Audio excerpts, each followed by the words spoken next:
सो hi everyone, अस्सलामुअलैकुम। कैसे हैं आप सब। इस वीडियो में बात करूंगी थोड़ा सा डकी से रिलेटेड और साथ कुछ और पाकिस्तानी यूट्यूबर्स भी हैं जो इस टाइम ट्रबल में हैं, उन पर बात करेंगे। और डकी की जो रिलेटेड अपडेट्स हैं डकी से रिलेटेड उस पर बात करेंगे। मैं कुछ वीडियोस देख रही थी यूट्यूब पर कि डकी जो है बेसिकली वो पुलिस रिमांड में थे और अब उनको जो उनकी बेल की एप्लीकेशन है वो मूव की गई है और उनको पुलिस रिमांड से निकालकर जुडिशल रिमांड पर दे दिया गया है। और जो डकी की हालत थी ना, जो हमने वीडियोस में देखी है, वो काफ़ी एक मुझे ऐसा लगा कि जो डकी है बहुत ज़्यादा चेहरे से परेशान, थका हुआ और अजीब ही उसकी हालत हो रही थी। जाहिर सी बात है, एक इंसान जो कि इन तमाम तर चीज़ों का आदी ना हो, उसने कभी ये तमाम तर जो मुश्किलात हैं वो फेस ना की हो, अनएक्सपेक्टेडली कहते हैं ना, नागहानी उसके ऊपर कोई मुसीबत टूट पड़े तो उसका क्या हाल होगा, यही हाल होगा। लेकिन यहाँ पर एक अच्छी खबर ये है डकी के हवाले से कि उस पर जो भी एलिगेशंस लगे हैं रिलेटेड टू ट्रेडिंग एप्स और जो भी कुछ है, तो आ, अब जो डकी है ना, उसकी ज़मानत का जो प्रोसेस है वो आगे बढ़ना शुरू हो गया है। कुछ और बातें मुझे यहाँ डकी से रिलेटेड करनी है। अरूप को दिखाया, जो एक इनके जो लॉयर्स हैं, उनका जो भी पैनल था उनके साथ वो थी, पेशी पर गई थी, क्योंकि जाहिर बात है कोर्ट में पेश किया जाएगा इदारे की जानिब से। और फिर जो है बाकी की प्रोसीडिंग होती है जब कि आपका जो अक्यूज़्ड है वो वहाँ पर मौजूद हो। अदरवाइज़ प्रोसीडिंग जो है वो नहीं होती अक्यूज़्ड के बगैर। जो क्रिमिनल केसेस होते हैं वहाँ की मैं बात कर रही हूँ। तो वहाँ पर अरूब जो मैंने देखा तो मैंने कहा सच में ये वही अरूब है जो हमें डकी के वीडियोस में नज़र आती है। और इतना ज़्यादा मतलब एक रानियों की तरह, एक प्रिंसेस की तरह। और यहाँ अरूब की हालत जो हो रही थी, तो सच में वाक़यतन अगर आपके घर का कोई भी इंसान किसी ऐसी मुश्किल में हो तो आप कैसे रिलैक्स रह सकते हैं। और जो आप ऐसे लाइफ स्टाइल के आदी ना हो, आपने कभी ज़िंदगी में ऐसे मसले ना देखे हों और दौलत आपके पास आई हो और आपको लगता हो कि दौलत है तो बस सब कुछ है, मैं किसी को भी कुछ भी करवा सकता हूँ या करवा सकती हूँ, तो फिर आपके साथ ही ऐसे सिलसिले हो जाएं तो बड़ा अनएक्सपेक्टेड एक्सपीरियंस होता है। तो अल्लाह रहम करे, देखकर अच्छा नहीं लग रहा था, तकलीफ़ हो रही थी। किसी को भी तकलीफ़ में देखकर किसी को भी खुशी नहीं होती। और जिस भी चीज़ में आज ये मुब्तला हैं, अपनी कोताहियों, अपनी गलती और कहीं ना कहीं ग्रीड जो कि व्लॉगर्स का है, जो भी कुछ है वो एक रीज़न बनता तो है। अच्छा, यहाँ पर मैं आपको बताऊंगी जो ट्रेडिंग है बेसिकली वो होती क्या है, जिसकी बिना पर ये इतने ज़्यादा मुश्किल में आए हैं और इतनी ज़्यादा मुश्किल इनके ऊपर आ गई है। तो वहाँ पर एक इमेजिनरी, आप यूँ समझ लें, जो कमोडिटी होती है, कोई एक प्रोडक्ट समझ लें, उसके एक प्राइस जो है ना वो सेट कर दिए जाते हैं। और फिर कहा क्या जाता है, जहाँ तक मैंने सर्च किया है, जो मैंने सुना है, जो मैंने देखा है, उसके अकॉर्डिंग मैं अपने व्यूवर्स के साथ कुछ नॉलेज शेयर कर रही हूँ।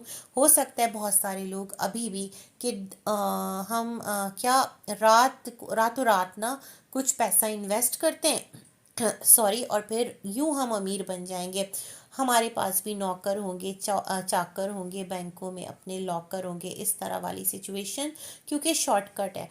तो यहाँ पर क्या है कि लोग जो है ना एक पर्टिकुलर अमाउंट, जो भी ये सब कुछ करवा रहे होते हैं, इस तरह की चीज़ें, इस तरह के गेम्स या फिर इस तरह की जो भी एक projects trading related, online trading बहुत सारी हैं, मल्टीपल है ना। तो वो उस प्राइस को गैस करते हैं। और अगरचे कि जो गैस है वो ठीक निकल गया तो आपको एक सर्टेन अमाउंट ऑफ प्रॉफिट आपकी उस इन्वेस्टेड रकम पे मिलता है। और अगर आपका गैस रॉन्ग हो गया तो जो आपकी रकम है वो गई डूब, मतलब अब आप उसको भूल जाएं। तो ये क्या है, ये जुए की एक शक्ल है, ये बैटिंग की एक शक्ल है। और जुआ जो है वो किसी भी तरह परमिसेबल नहीं है और माशरे में, हमारे सोसाइटी में उसको मतलब इतना ज़्यादा इनकरेज किया नहीं जाता। चीज़ें होती हैं, ऐसा नहीं है कि हमारे मुल्क में या पाकिस्तान में कुछ जराइम नहीं होते या कुछ चीज़ें नहीं होती, बिल्कुल होती है। दुनिया का कौन सा मुल्क है जहाँ पर जराइम नहीं होते से जहाँ पर इस तरह की चीज़ें नहीं होती, लेकिन यस अगर वो गिरफ्त में आ जाएं तो उनकी रोकथाम के लिए उनको रोका भी तो जाता है। तो ये सारा सिलसिला है कि जिसकी वजह से जो डकी हैं वो इस टाइम ट्रबल में है। और जो प्रोसीडिंग्स चली हैं उसमें यही बात सामने आई कि इनको 3 नोटिसेस जो हैं वो सेंड किए गए थे। एक प्रोसीजर होता है, आपको 3 टाइम नोटिस भेजा जाता है इदारे की तरफ से, आप आइए, आपके ख़िलाफ़ ये एक कंप्लेन है या एक शिकायत है, इसको ज्वाइन कीजिए, ख़ुद का स्टांस रखिए। अगर आप नहीं आते तो फिर आपके ख़िलाफ़ जो कार्रवाई है वो शुरू हो जाती है। चीज़ें जो हैं वो फिर इसी तरह होती हैं जिस तरह डकी के साथ हुई हैं, एफआईआर्स हो जाती हैं, ये सारे मामलात हो जाते हैं। तो खैर जो डकी हैं अब उनको जुडिशल रिमांड पर भेजा गया है। और मैं ये देख रही थी कि अगरचे कि आप पुलिस रिमांड पर होते हैं, जिसे जिस्मानी रिमांड भी कहा जाता है। जिस्मानी रिमांड का मतलब बेसिकली ये नहीं है कि आपको ले जाकर ठुकाई शुरू कर दी जाए, बल्कि एक अलग लेवल का इसका मीन होता है। मतलब ये होता है कि आपका जो पुलिस रिमांड है उसमें आपसे इदारा जो है वो इन्वेस्टिगेट करता है, आपसे पूरी एक प्रॉपर इन्फो लेकर, अगर उसको आगे चालान देना है तो चालान पेश करता है, उसकी क्लासेस ABC जो भी करना है रिपोर्ट पेश कर देता है, और इस तरह जो मामला है वो आगे बढ़ता है। तो इनके जो वकला हैं उन्होंने पुलिस रिमांड से इनको निकलवा के, हालांकि वो मांग रहे थे, तो इनको आगे जुडिशल रिमांड पर जेल भेज दिया है। अब क्योंकि ये जुडिशल रिमांड पर चले गए हैं तो बेल के लिए ये इंटाइटल्ड हैं, और इनकी जो बेल का मरहला है वो आगे जाएगा। मतलब अब डेट आएगी और पुरुमीद हैं इनके वकला कि जो डेट पर पेश होंगे तो इनको बेल ग्रांट कर दी जाएगी, तो फिर ये बाहर आ जाएंगे। और बाहर आने के बाद क्या है कि अब देखा जाएगा कि किस तरह से ये मामलात को देखते हैं। अच्छा, जो अरूब है ना वो काफ़ी चुप थी, उनसे जो मीडिया है वो पूछ भी रहा था, उन्होंने मुंह भी खोला था बात करने के लिए, बट जो उनके साथ लीगल काउंसिल थे उन्होंने खुद मीडिया को फेस किया। और ये सही भी है क्योंकि इस वक्त इन पर चार्जेस हैं, इनका एक जुमला इनके लिए मज़ीद मुश्किलात और मसाइल खड़े कर सकता है। और इनको इस हाल में देखकर सच में बहुत बुरा लग रहा है, बहुत तकलीफ़ हो रही है, बहुत दुख हो रहा है, लेकिन कहीं ना कहीं ये रिस्पॉन्सिबल हैं अपनी इस हालत के, है ना। तो अब क्या है कि अब जब इनकी बेल हो जाती है तो फिर मुझे लगता है इनको थोड़ा टाइम चाहिए होगा ख़ुद को काम एंड कंपोज करने के लिए। अपने चैनल पर भी ये दोबारा आएंगे, व्लॉगिंग चैनल है इनका, अपनी ऑडियंस को फेस भी करना होगा, उनको कुछ कन्वे भी करेंगे, लेकिन टाइम जो है वो नीडेड है ना, इन तमाम तर चीज़ों के लिए। बाकी जो इनके अकाउंट्स हैं, इनके जो भी सिलसिले हैं वो अभी तक इदारों की तहवील में हैं, वो अभी इन्हें वापस नहीं मिले, उसके लिए अलग से प्रोसीडिंग होगी। लेकिन देखें कितना तकलीफ़ दा मरहला है, पूरी फैमिली जो है वो डिस्टर्ब हो गई है आपके एक गलत स्टेप से, आपके एक गलत फैसले से। अच्छा, यहाँ पर जो मैं एक वीडियो सुन रही थी एक चैनल पर ही यूट्यूब पर, इदारे के जो एक अरबाब इख्तियार हैं वो बता रहे थे कि इन्होंने ना इंटरनेशनल ट्रिप्स भी बहुत किए हैं, और यूरोप से और यहाँ वहाँ का ट्रिप करना आपको पता है उस पर कितना अमाउंट लगता है। तो जो इनके बैंक अकाउंट्स में पैसे हैं उससे उसको मैच करके देखा जाएगा, जो भी ट्रिप के एक्सपेंसेस हैं या तमाम तर चीज़ें हैं, जो इन्होंने एसेट्स बनाए हैं, जो इन्होंने गाड़ियाँ ली हैं, जो भी कुछ लग्जरीज इनके पास हैं, तो फिर इन पर हो सकता है कि कुछ इस तरह से भी केसेस बन जाएं। अगरचे कि ये टैक्स पेयर्स हैं तो ठीक है, लेकिन अगरचे कि कुछ ऐसा है तो यहाँ पर मनी लॉन्ड्रिंग का भी ख़दशा है। तो अल्लाह रहम फरमाए, क्योंकि इन्होंने लास्ट डेज जो 10 करोड़ का घर क्लेम कर दिया था उसके बारे में भी मैंने एक वीडियो बनाया था कि वहाँ पर एक रियल एस्टेट एजेंट निकल कर आए थे और उन्होंने कहा था ये घर इन्होंने ख़रीदा नहीं है, अपनी ऑडियंस को ये फूल बना रहे हैं, और 11 मंथ का एग्रीमेंट है रेंट का, और ये एक जो इतना आलीशान घर है जिसको ये ड्रीम हाउस कह रहे हैं, ये मैंने ले लिया है, इतने करोड़ का ले लिया, तो बेसिकली ये उनका नहीं है, अपनी ऑडियंस के इमोशन से खेल रहे हैं। और रियल एस्टेट एजेंट को ज़्यादा दुख इस बात का है कि झूठ बोला तो बोला, लेकिन जो एक लॉट है ना ऑडियंस का, जो एक यूथ है उसको मिसगाइड कर रहे हैं। मतलब वो देखेगी ऑडियंस और कहेगी अरे वाह ये यूट्यूबर है। यूट्यूब जो है उस पर व्लॉगिंग तो करता ही करता है, लेकिन ट्रेडिंग ऐप अगर ये लेकर आ रहा है तो अगर ये उससे कमा के इतना अमीर कबीर बन गया तो हम क्यों नहीं बन सकते। तो ये वाला भी एक साइड है।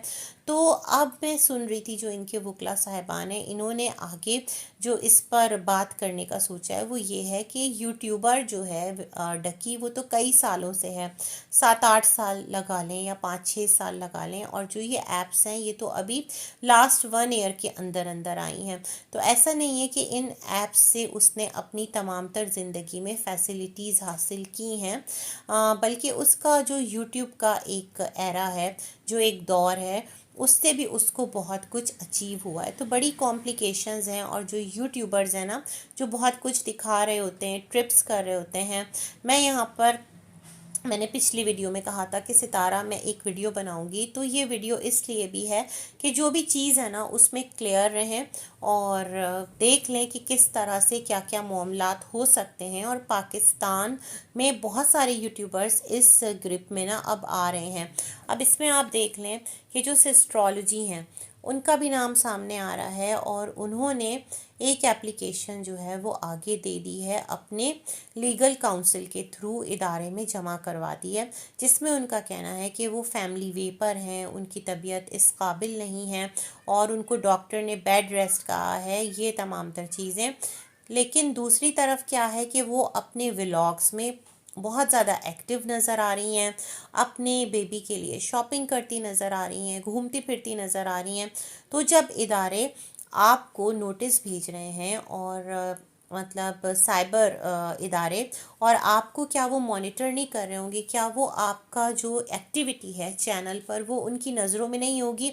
और अगर आप उनको इस तरह से फूल बनाते हैं या कोशिश करते हैं उनको डॉज देने की, तो क्या आपको नहीं लगता ये तमाम तर चीज़ें आपके लिए बहुत रॉन्गली वर्क कर सकती हैं।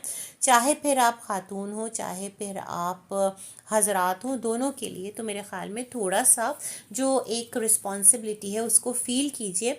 अगर आपको लीगल काउंसिल मिले हैं, आपके साथ वो कोऑपरेट करें, ठीक है, आप उनको उनकी सर्विसेज के लिए पे भी कर रहे हैं, तो उनकी जो भी कॉपरेशन है, जो वो आपको लीगल साइट पर असिस्ट कर रहे हैं, आपको हेल्प आउट कर रहे हैं, तो खुदारा उनका भी ख्याल कीजिए और थोड़े दिनों के लिए थम जाइए व्लॉगिंग में। क्यों अपनी जो ज़िंदगी है उसको मुश्किल करते हैं। ज़िंदगी सलामत तो सब कुछ सलामत, चीज़ें सेट हो जाएं, रिजॉल्व हो जाए, हल हो जाएं, उसके बाद करें व्लॉगिंग। आप भी यहीं, आपका चैनल भी यही। लेकिन जो आप पर एलिगेशन लगे हैं, जो कि इन्वेस्टिगेशन हो रही है और उसके थ्रू बहुत सारे यूट्यूबर्स आ रहे हैं इस उसमें घेरे में, तो प्लीज़ बी सेंसिबल, और गलती अगर हो गई है तो उसको सुधारने के लिए भी थोड़ा अपनी अक्ल का इस्तेमाल कीजिए। थोड़ा व्लॉगिंग से गैप ले लीजिए और सच में थोड़ा रेस्ट कर लीजिए, ताकि आप अपने साथ पेश आने वाली सिचुएशन को आराम के साथ टैकल कर सकें, डील कर सकें। दूसरी तरफ जो रजब हैं उनको भी बुलाया गया है, उनको भी नोटिस इशू हुए हैं, तो उनकी तरफ से अब क्या स्टेप लिया जाता है, वो जवाब जमा कराते हैं नहीं कराते हैं, डिपेंड्स, क्योंकि वो तो कंट्री के अंदर है नहीं, आउटसाइड पाकिस्तान है, लेकिन है तो पाकिस्तानी सिटीज़न ना। तो उनके बारे में भी मैं सुन रही थी कि अगरचे कि वो 3 नोटिस का रिप्लाई जो है वो 3 नोटिस की लिमिट है, उस पर अगर जमा करवा देते हैं अपने लीगल काउंसिल के थ्रू, जो भी अपॉइंट करते हैं, जो भी वो रीज़न देते हैं कि वो बाहर हैं और उनके बिहाफ पर उनका लीगल काउंसिल पेश होगा, इंक्वायरी को ज्वाइन करेगा, या फिर रजब ख़ुद किसी न किसी तरह इस इंक्वायरी का पार्ट बनेंगे, तो वेल एंड गुड, उनके लिए ही अच्छा है। और अगर वो इसको मतलब इससे किनारा करते हैं, इससे गफलत बरतते हैं, तो फिर ये जो मोहलत है ना वो एफआईआर में कन्वर्ट होगी, फिर उनके लिए मामलात मज़ीद मुश्किल हो सकते हैं, चीज़ें जो हैं वो अलग लेवल पर भी जा सकती हैं। मैंने ये भी देखा है काफ़ी टाइम जब मैं न्यूज़ सुना करती थी, तो जो एनआईसीज़ हैं वो भी ब्लॉक कर दिए जाते थे। बहुत कुछ मसले मसाइल हो सकते हैं। तो मेरे ख़्याल में जो चीज़ें हो गई हैं उनको आकर फेस कीजिए। अगर आप गिल्टी हैं तो माफ़ी मांगिए।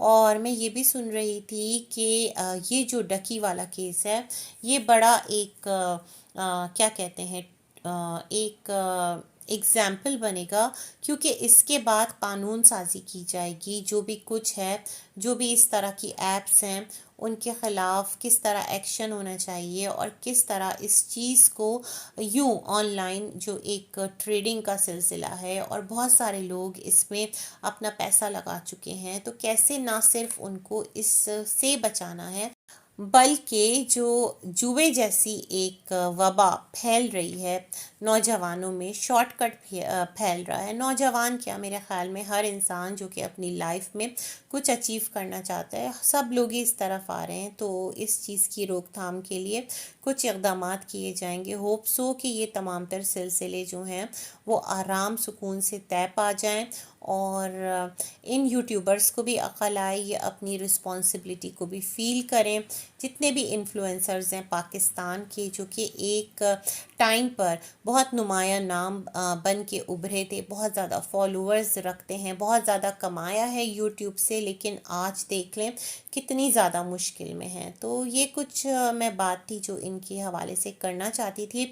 और यस, इक़रा को जो है वो 9 सितंबर को तलब किया गया। अब देखते हैं चीज़ें किस तरह जाती हैं। उनको टाइम मिलता है, उन्होंने 2 मंथ्स का, मैं सुन रही थी, टाइम मांगा है कि जब वो अपनी तमाम तर जो भी सिलसिला है उसमें फ्री हो जाएंगी तो वो इंक्वायरी को ज्वाइन करेंगी। लेट्स सी उनकी तरफ से चीज़ें किस तरह जाती हैं। और अभी डकी के लिए भी मामलात तो स्मूथ नहीं हैं, उनको इन्वेस्टिगेशन को ज्वाइन करना पड़ेगा, केस चलेगा, क्योंकि चालान तो सबमिट हुआ है और बेल हो जाएगी, वो अपने घर पर रहेंगे, बट केस, डेट्स, पेशी, ये तमाम तर चीज़ें उनको ज्वाइन करना पड़ेगी। और कहीं ना कहीं इसका फ़र्क उनके चैनल पे भी पड़ेगा, और दूसरा अपनी ऑडियंस को आके भी उन्हें उस घर का सच बताना पड़ेगा कि जो कि उनका नहीं था, बल्कि उन्होंने रेंट पे लिया था, और उसे अपनी ऑडियंस को बताया कि मैंने 10 करोड़ में ख़रीदा है। तो बहुत सारी चीज़ें, मिलते हैं एक और रिव्यू में, तब तक के लिए अल्लाह हाफ़िज़।